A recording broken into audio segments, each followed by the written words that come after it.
Selamat malam ya Mas Mbak semua, Bapak Ibu yang hadir di perkuliahan secara online ya di pertemuan kita yang kedua.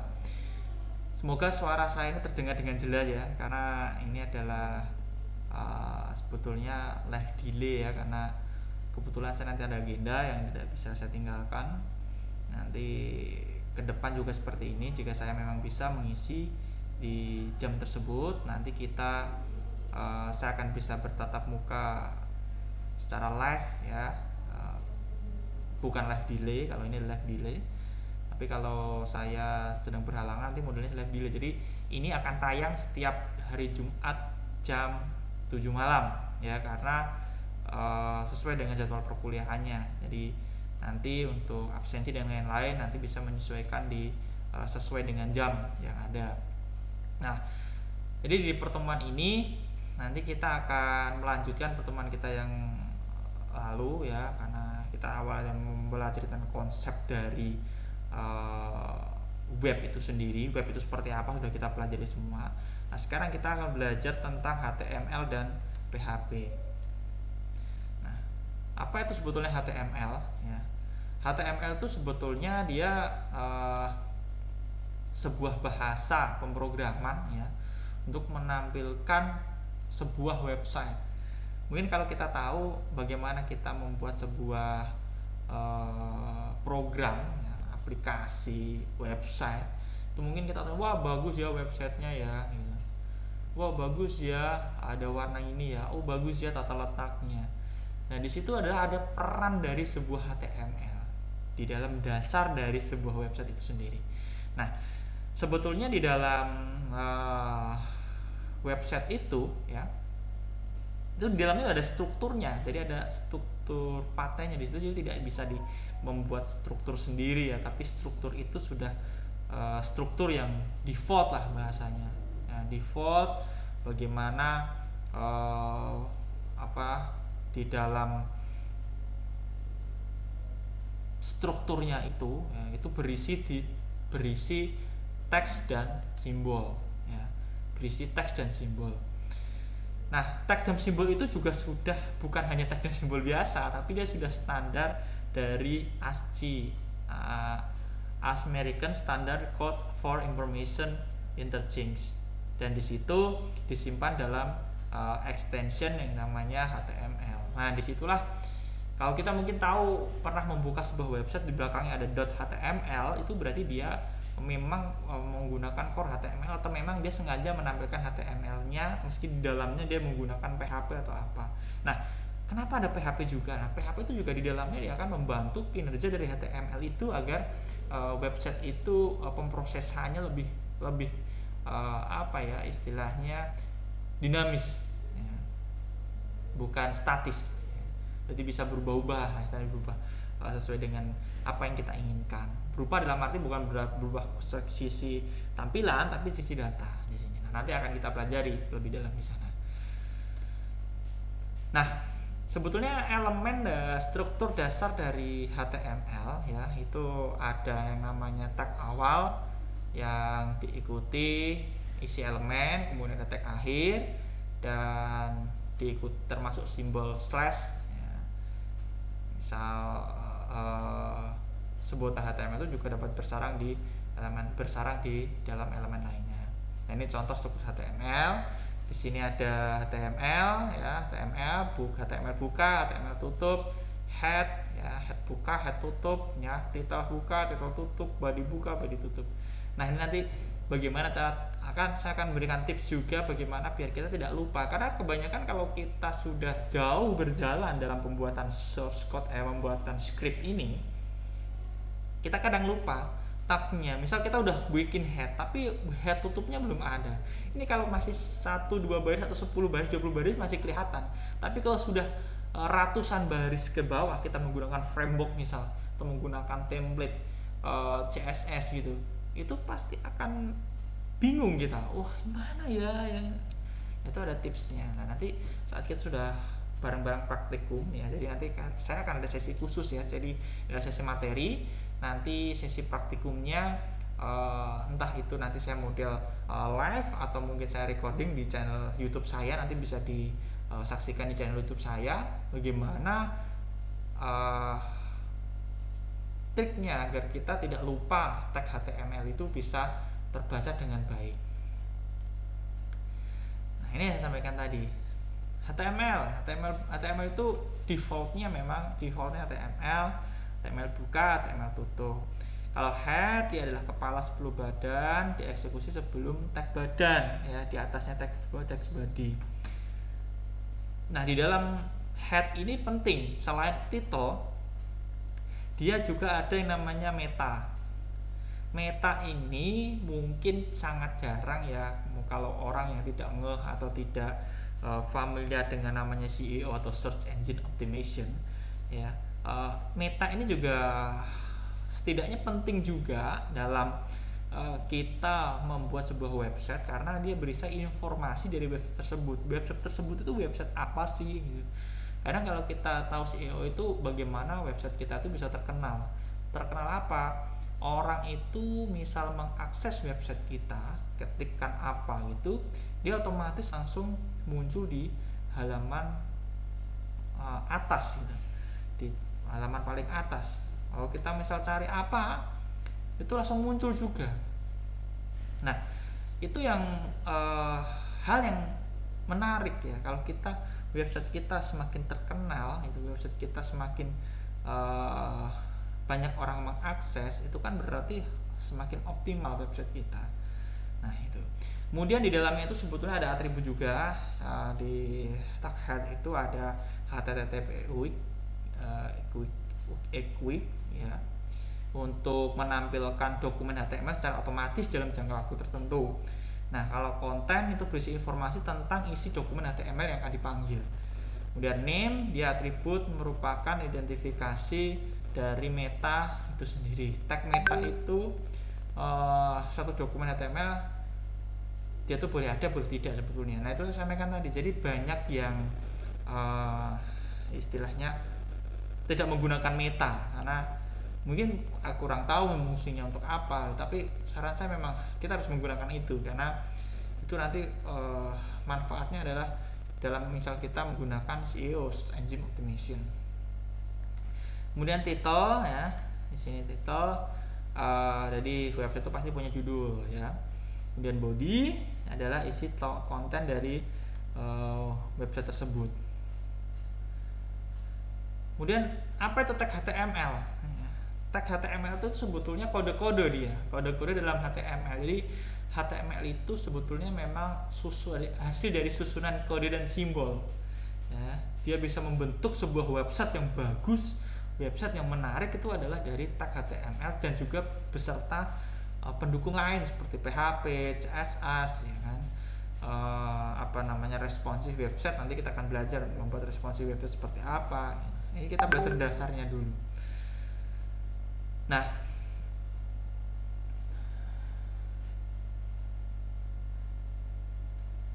untuk selanjutnya ya,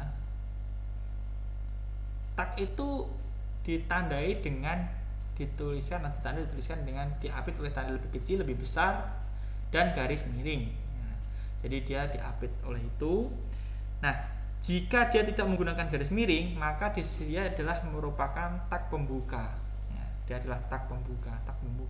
Kemudian kalau jika dia menggunakan tanda garis miring, ya, sebelum nama tagnya apa, maka dia adalah tag penutup.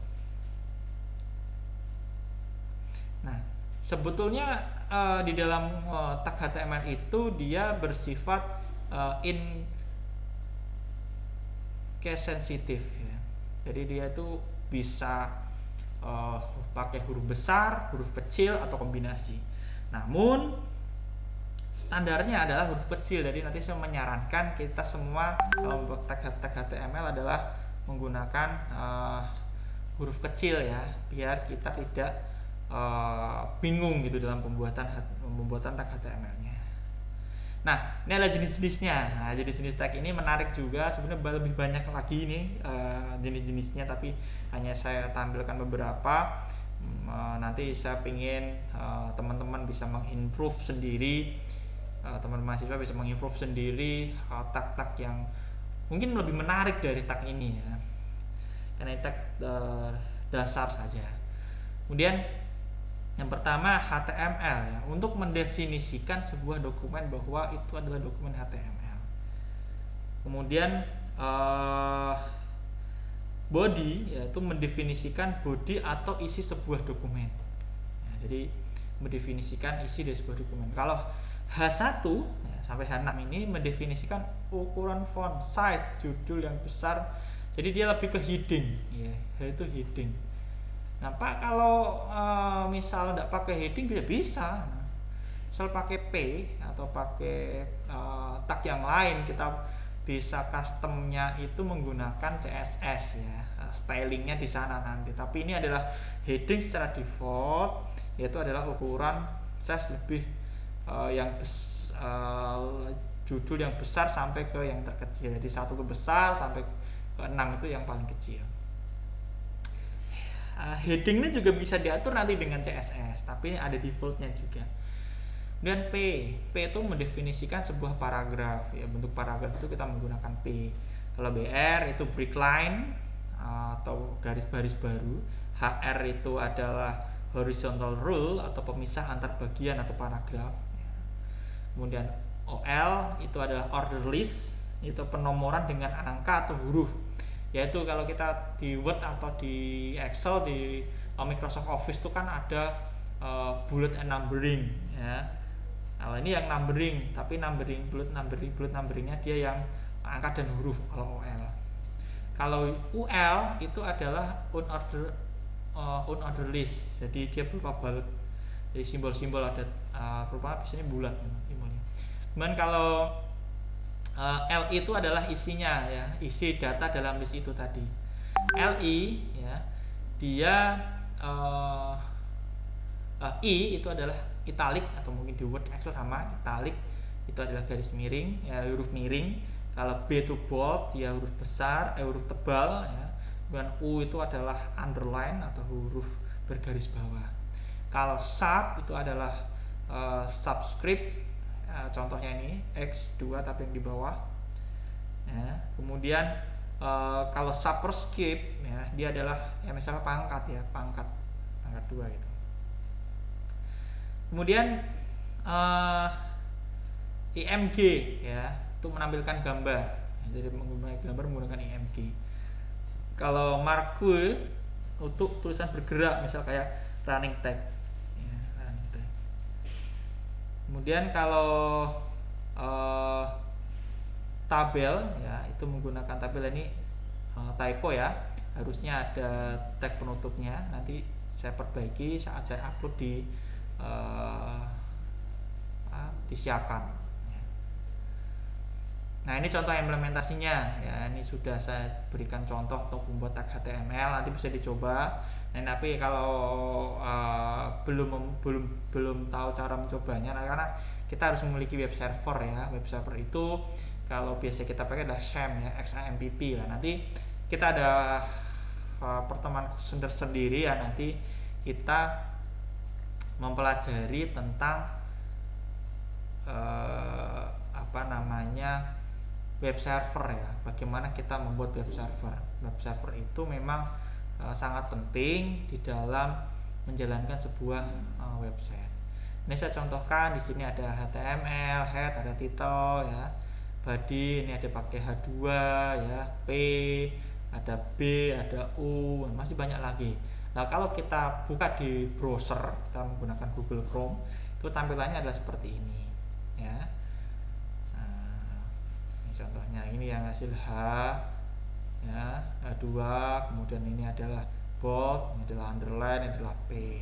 Kemudian bisa tambah lagi, misal mau ditengahkan tulisannya bisa menggunakan center, dan masih banyak lagi. Nah selanjutnya adalah kita akan belajar tentang bagaimana membuat tabel menggunakan tag HTML. Kalau kita di Excel atau di Word Kalau di PowerPoint kan gampang, tinggal diklik buat tabel. Tapi kalau di HTML itu ada tagnya khusus yang namanya tag tabel. Ya, tag tabel itu ada tag tabel pembuka dan tag tabel penutup. Nah, juga bisa menambahkan atribut lain, misalnya menentukan warna, border, dan sebagainya. Bisa diatur di dalam tabel ini. Nah, tag dalam tabel ya, ini ada 3 ya, TR, TD, dan TH ya. Ada beberapa, ini ada 3. Artinya kalau TR itu dia adalah untuk menuliskan baris biasa di tabel. TR itu adalah singkatan dari tabel row ya, bukan row, buat row. Nah, kalau TD ya, menuliskan kotak di dalam garis ya, makanya tag TD itu ada dalam TR. Jadi TR dulu baru TD ya. TD itu adalah tabel data. Kemudian TH itu adalah tabel header, yaitu untuk menuliskan headernya ya. Headernya seperti apa. Biasanya kalau header itu kan yang di atas. Ini contohnya. Nah, saya menggunakan border ya ini, karena kalau tidak ada bordernya nanti tidak kelihatan garisnya. Ini contohnya TRTD ya. Kemudian TRTD 1 2 3 4. Jadi TD yang satunya itu sana karena kan TR ya, row-nya. Nah, ini tidak saya kasih TH ya, betul ya, apa saya kasih tahu bisa dikasih TH juga, nanti bisa dicoba-coba menggunakan TH. Jadi nanti di TH itu bisa kelihatan ya, TH itu tabel headernya seperti apa. Nah, di tabel itu kan kita pasti tahu apa itu yang dinamakan dengan menggabungkan sel ya. Karena standarnya tabel itu memiliki lebar dan tinggi yang sama. Jika kita ingin menggabungkan, misal membuat tabel tentang apa, sebetulnya layouting itu juga bisa menggunakan ini, layouting di HTML di website. Misal kita pengen membuat tata letak sebuah website, itu ada headernya, kemudian ini mainnya, kemudian ini navbarnya, navigationnya, plus nanti ada berita-berita terbaru atau apa gitu, itu bisa menggunakan ini. Nah, jadi saya menggunakan ini menggabungkan sel ini ya. Jadi ini menggabungkan sel menjadi satu, atau bisa disebut kalau di Excel ya, kita misalnya di Excel di merge, nah, itu penggabungan sel.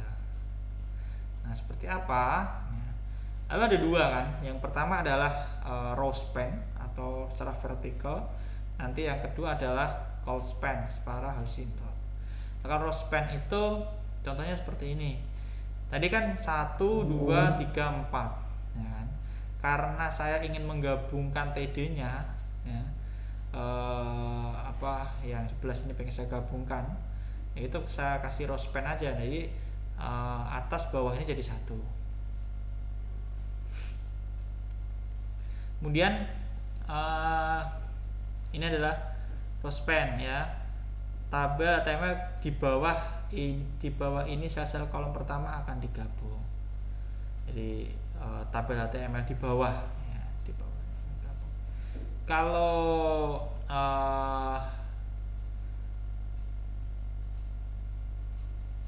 kolom, nah ini kalau ini kan kolom ya, kalau ini adalah baris. Menggabungkan kolomnya, kalau ini adalah menggabungkan barisnya. Barisnya digabung menggunakan ini call span. Jadi satu ada yang dihapus. Karena ini ada 1, ada 2 yang digabung jadi 1. Dia adalah call span. Kemudian kalau kita pengen mengatur jarak ya antara border dengan isi dalam tabel, itu bisa menggunakan cell padding ya. Cell padding itu untuk mengatur jarak border bagian dalam ya. Jadi border antara border ya, border kan 1, saya cell padding 5. Jadi saya kasih jarak 5 antara border itu dengan isi dari tabel tersebut. Itu adalah cell padding. Nah, kalau cell spacing ya, cell spacing itu dia lebih ke border keluar. Jadi isi ya, ini border keluar adalah 5, cell spacingnya adalah 5. Jadi kalau kita lihat pasti beda ini antara ini dan ini. Ini adalah perbedaan cell padding dan cell spacing. Nah, itu tadi beberapa hal yang saya sampaikan tentang HTML. Karena di HTML itu dia merupakan hal yang cukup dasar dalam proses pembuatan website. Tapi sebenarnya banyak sekali pengembangannya dan saya ingin nanti bisa teman-teman mahasiswa di sini bisa mengembangkan lebih jauh lagi bagaimana HTML, bagaimana proses pembuatan website itu nanti kita akan bareng-bareng, nanti kapan waktu kita akan bersama-sama praktek karena memang belum bisa hadir secara langsung, jadi kita prakteknya secara online. Nah, selanjutnya kita akan belajar tentang PHP. Ya, apa itu PHP? PHP itu Hypertext Processor, preprocessor maksudnya. Jadi dia sebuah bahasa script berbasis server atau server side yang mampu memparsing kode PHP dari kode web dengan ekstensi PHP.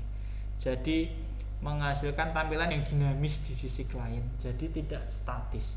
Kalau statis itu ya murni HTML, dia tidak bisa dirubah-rubah tampilannya. Kalau merubah tampilan ya harus di source code. Tapi kalau di PHP kita bisa merubah tampilan itu dengan istilahnya tidak perlu lama ya gitu merubah di source code-nya, tapi sudah server side ya sudah masuk ke database. Nah, cara kerjanya PHP itu misal kita request di browser, misal kita meminta http hello.php, ini meminta di web server, dia ada script PHP dijalankan ya, kemudian diolah menggunakan mesin PHP, kemudian dia ada kode HTML, baru dia tanggapan HTTP-nya di sisi klien. Nah, karena HTML dan PHP itu adalah teman seperjuangan, bisa dibilang seperti itu, karena PHP itu dengan HTML itu dia masuk di dalam HTML tersebut, jadi mereka saling bekerja sama. Nah, kalau penulisan dari tag PHP itu seperti ini ya, ada garis lebih kecil, lebih besar, ada kurung, ada tanda tanya seperti ini. Nah, biasanya standar sekarang seperti ini ya, atau seperti ini. Kalau ini contohnya saya yang pakai nomor 2 ya, karena sekarang standar seperti ini. Sama yang ingin menampilkan halo Universitas Kekom ya, ini bisa menggunakan tag PHP seperti ini.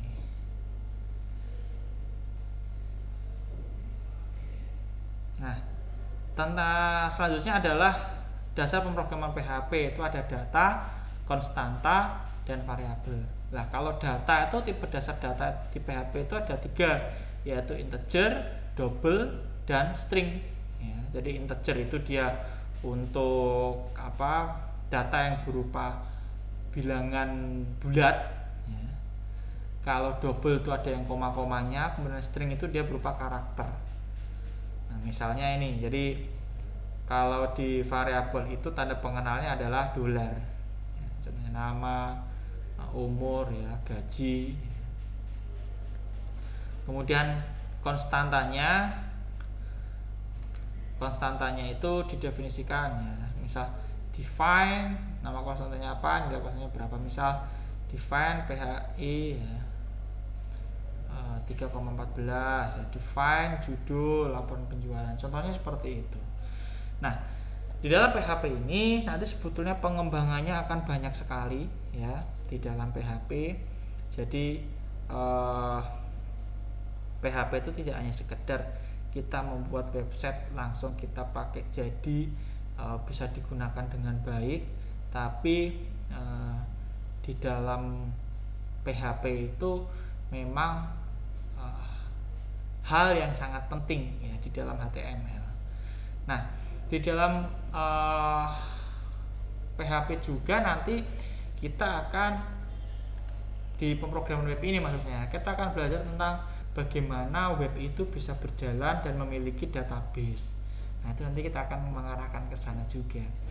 Nah, saya akan sarankan ke sana. Nah, sebetulnya di dalam pemrograman web ya, di dalam PHP ini merupakan pemrograman yang saat ini sangat tren ya, selain mobile, karena sekarang orang itu semua ada di dalam genggaman ya. Jadi memang dalam hal kita belajar ya tentang PHP maupun tentang HTML itu sangat luas. Nah, silakan jika ada yang mau ditanyakan, silahkan menuliskan di kolom komentar atau di kolom live. Nanti akan saya jawab ya, karena saya nanti jam 7 juga akan memantau perkuliahan, karena dari mobile bisa. Nanti saya pantau dari mobile terkait pertanyaan, siapa yang akan bertanya, kemudian saya akan bisa menjawabnya ya. Tapi kalau memang nanti kita secara live langsung ya, nanti saya akan langsung jawab secara langsung, saya lisan gini. Tapi kalau nanti saya akan jawabnya di live chat maupun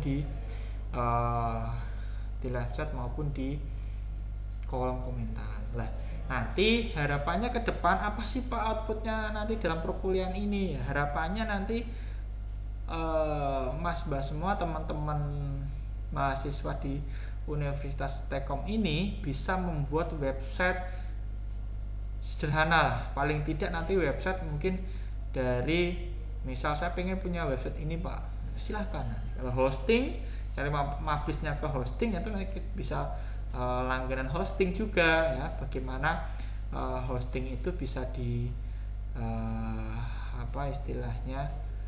digunakan ya, untuk sebagai web server secara online.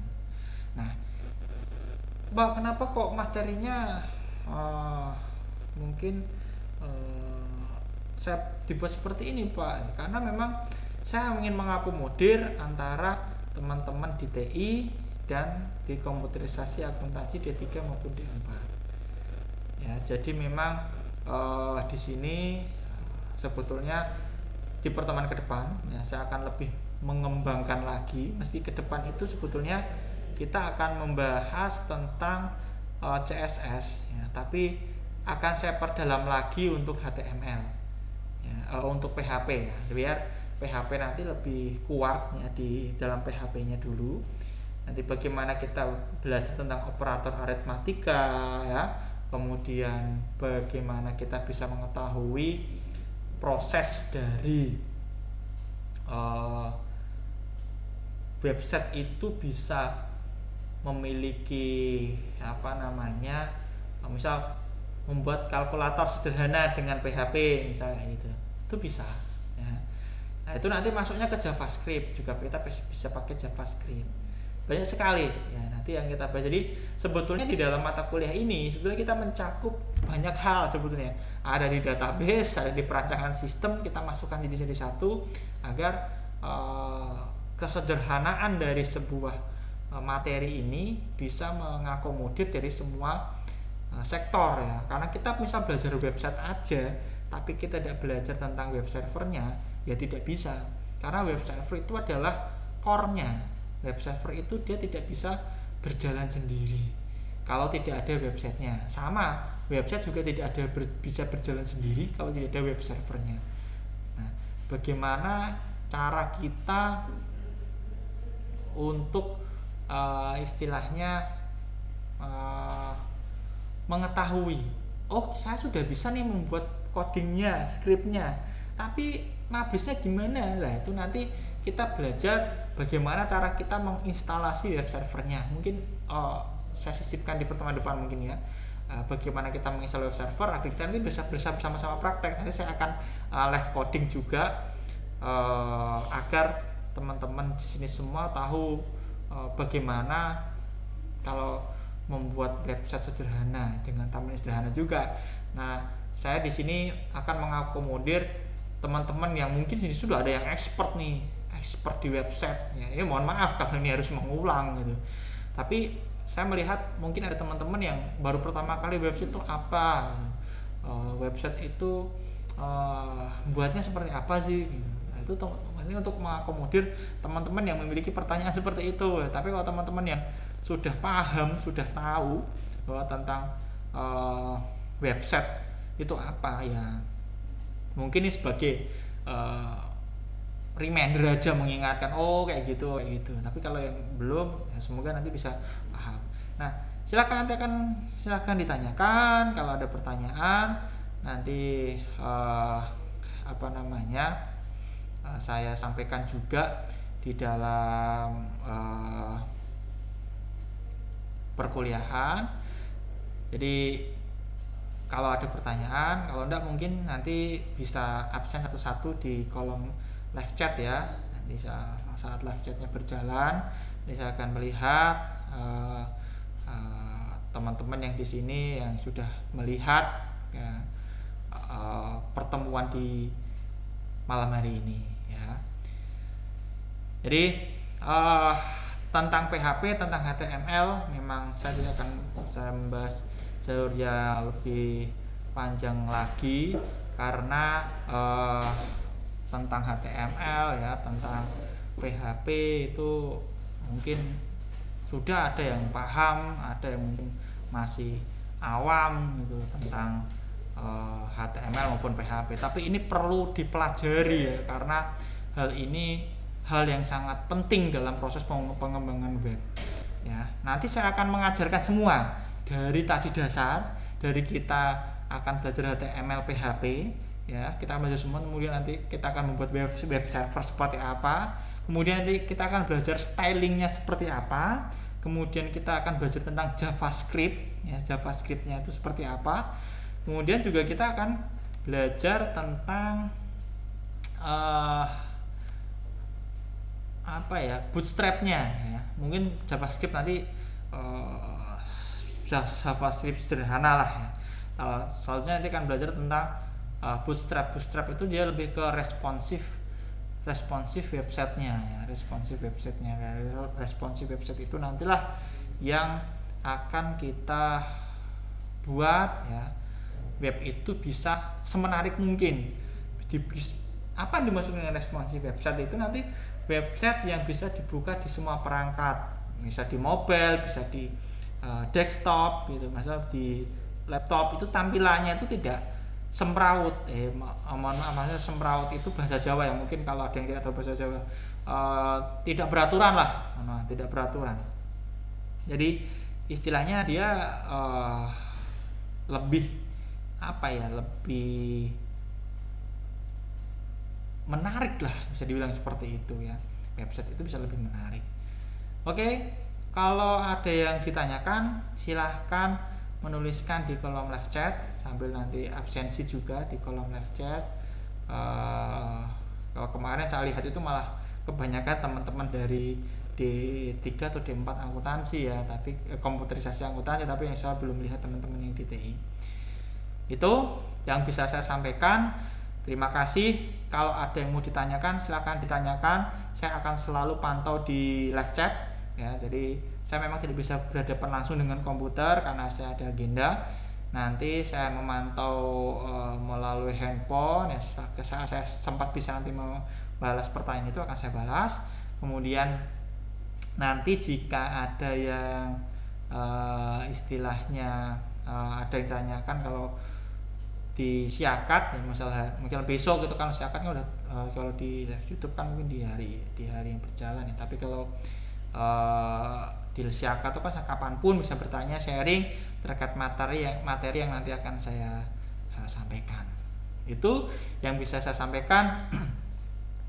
Terima kasih teman-teman mahasiswa yang sudah mengikuti perkuliahan online pada malam hari ini. Semoga bisa bermanfaat ya.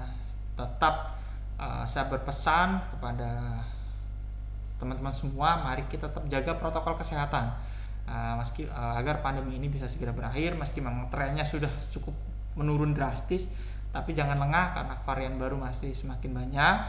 Dan semoga teman-teman mahasiswa semua selalu diberi kesehatan, buat mas mbak semua, bapak ibu semua, dan keluarga yang ada di rumah. Itu saja yang bisa saya sampaikan. Terima kasih, sampai jumpa lagi di perkuliahan online kita minggu depan.